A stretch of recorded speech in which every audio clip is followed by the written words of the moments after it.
I would say from an integration standpoint, Teams is the worst. Zoom is kind of medium. And then Google Meet is the best at integrations. They've really opened it up. You can integrate just about anything into Google Meet. There's all kinds of apps in the app marketplace that Google has that integrate into it. So if you're the type that really wants to look for integrations, really wants to build tools into Google, whether it be note takers or CRMs or email or whatever, Google is definitely the best there.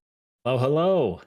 Welcome to another episode of Advisor Tech Trends. If you don't know by now, my name is Massimo, and I'll be walking you through what we're talking about today. I think I should probably know the episode. We're at episode 5. And today what I'm going to be talking about is the best meeting software, virtual meeting software, I should say. Obviously, this is an opinion. What I'll do throughout this episode is I'll go through certain variables or metrics. I'm going to talk about the price. I'm going to talk about the features. And then I'm just going to kind of talk about integrations and then kind of end with who it's best for. So as always, please like, comment, subscribe. I love hearing from you guys. And yeah, we'll get into it. So as I said, we're going to be talking about meeting software. So for those of you that have been under a rock for the last 3 years, or 5 years, you've probably noticed that ever since COVID, which was 20 or 21, meeting software has become very popular. The reason being is because people are at home. They don't need to meet anymore. I think it really opened our eyes to the possibility of still doing work, still being productive without being in person. So these software saw massive booms during that time. And honestly, I'm probably speaking for you as well. Me, myself, I probably am on a meeting software for 2 to 4 hours a day. So I'm very used to them. I hope I'll give some honest feedback. I definitely do use one of them that I'll talk about today, and I'll give that as a disclaimer near the end. But yeah, I mean, depending on the point in your business, some of these will be more favorable than others. The ones I'm going to go through today are Zoom, Microsoft Teams, and Google Meet. So all three of those are very large softwares. I'll just at a high level talk about them. Zoom has been around for quite a while now. They were kind of a unique company where they started as obviously a meeting software. They IPO'd around COVID.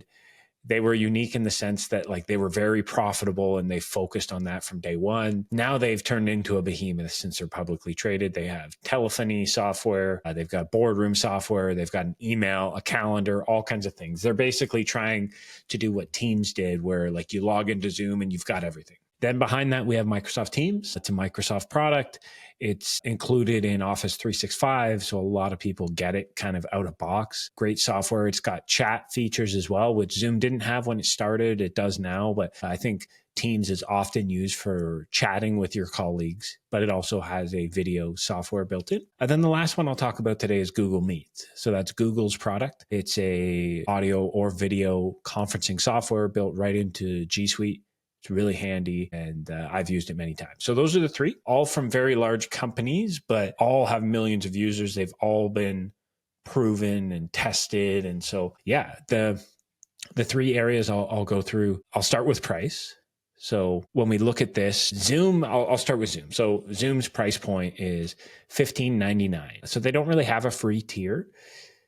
And that's good and bad, I guess. It doesn't really allow you to try it, but the price point isn't high enough where you're scared of it per se. So $15.99 and that's per user per month. And with that, you get unlimited meetings. In their free tier, I should say, they do have a free tier, but it caps how long a meeting is.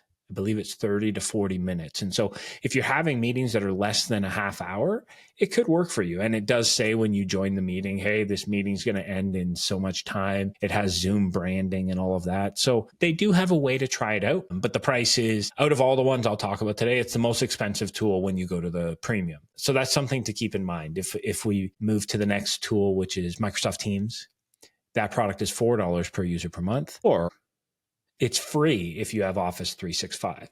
So that's one of the things a lot of people talk about with Teams. I think there were all kinds of lawsuits and some fun stuff with that, where when Microsoft brought out Teams, they just gave it to hundreds of millions of users that use the Microsoft suite. And so many companies during COVID just started using Teams because it was free. It was included. They didn't have to do anything. And so distribution is king, I guess. But yeah, so it's basically included. And most people that do business have Microsoft. If you don't have Microsoft, it's $4 a user. So it's very inexpensive. And then the last one is Google Meet. Again, it's included in Google's business bundle. You can even use a free version if you just have a Gmail account. But if you want to go to a paid version outside of the business bundle, it's $6 per user. So in terms of the price point, Zoom starts out swinging, I guess, where they have a freemium model. You can start a meeting, you can join a meeting for free, but it's not ideal. But then they quickly go to $16 a month. Teams, it's included in your Office suite, or it's $4 a month. And Google, it's included in your Google suite, or it's $6 a month. So all the ones we're talking about, I mean, these aren't like astronomical costs, but Zoom is definitely the highest. And so when it comes to pricing, Zoom definitely is the higher one. But you'll see as we go through, there's some reasons why for that. So the second one is features that I'll talk about, or the second vector. Features is interesting, and I'll try to relate this to advisors. So a lot of advisors take client-facing calls, right? And if I go with Zoom, I would say Zoom is the best one for client-facing calls. And there's a couple of reasons for that.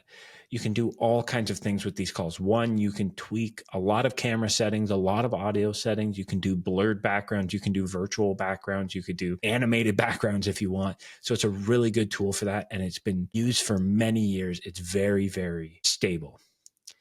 It also by far has the best screen sharing technology, and you can do it in very low bandwidth areas. Like you could do a screen share while you're on the train tethering from your phone.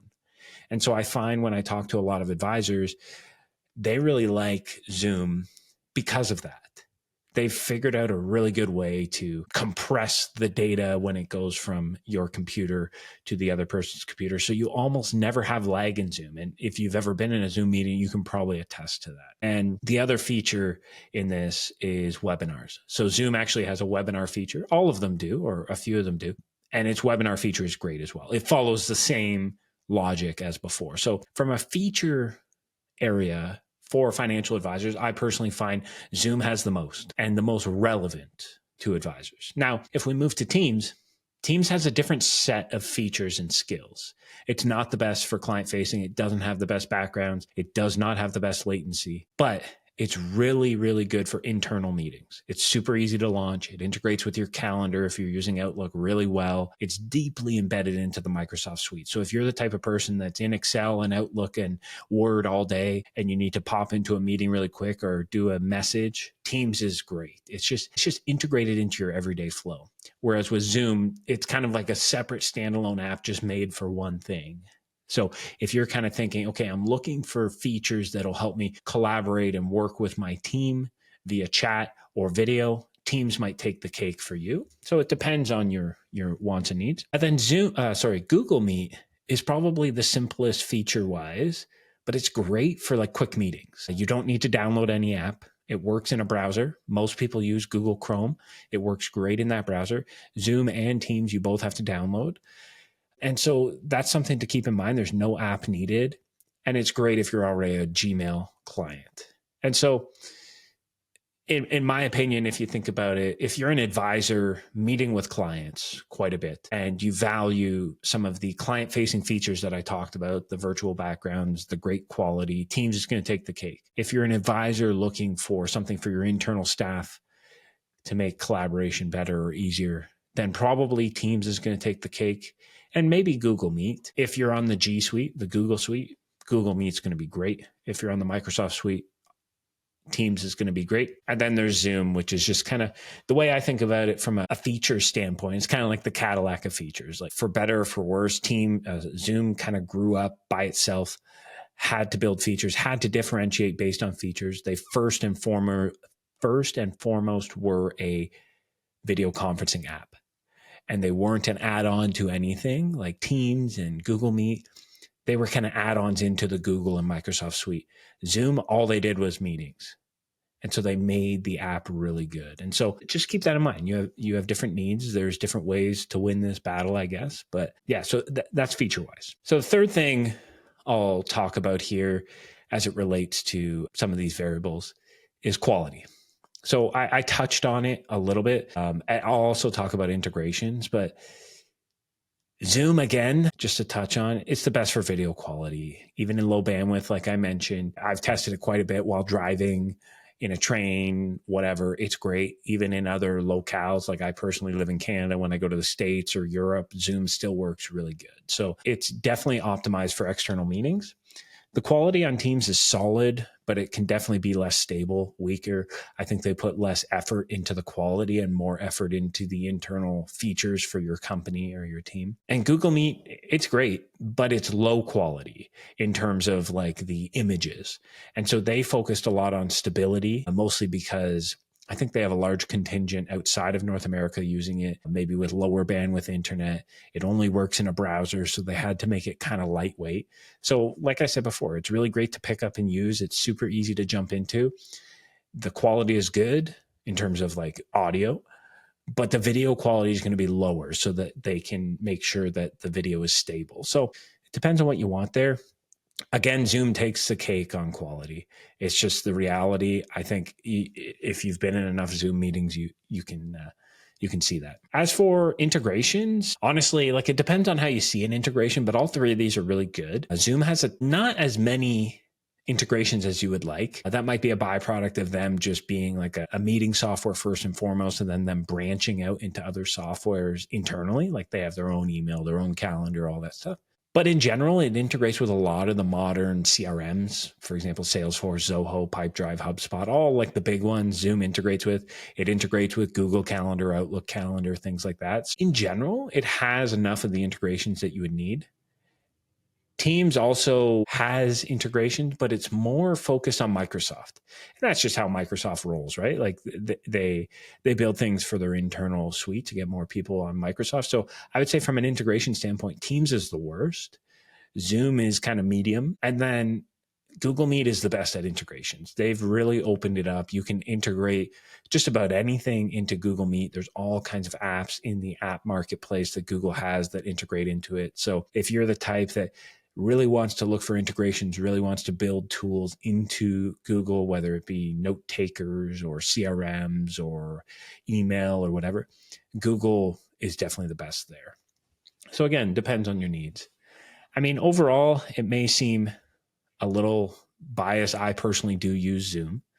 And I have used Zoom since very early on. I joke with people, I've got, I think, a 5 or 4 digit account with them. And now they're in like the 9s, and they started at 1, right? So I was a very early adopter. I think it was 17 or 18. I started using them, 2017. I personally I'm first and foremost, it's like if I'm meeting with someone, I want to make sure I can hear them. I want to make sure I look good, they look good. I don't want to screw with any of that stuff, right? So that is super important to me. So I would say overall, based on these categories, the only one Zoom loses in is price. They are the most expensive, but there's a reason for that, as I explained. So if price is not a huge issue, and like, listen, these aren't big dollar signs per se, I would definitely recommend Zoom. But like I said, if your main goal is internal team collaboration, maybe price is an issue or something you got to keep in mind, go with Teams. If you're looking for integrations and something really good on the Google Suite, go with Google.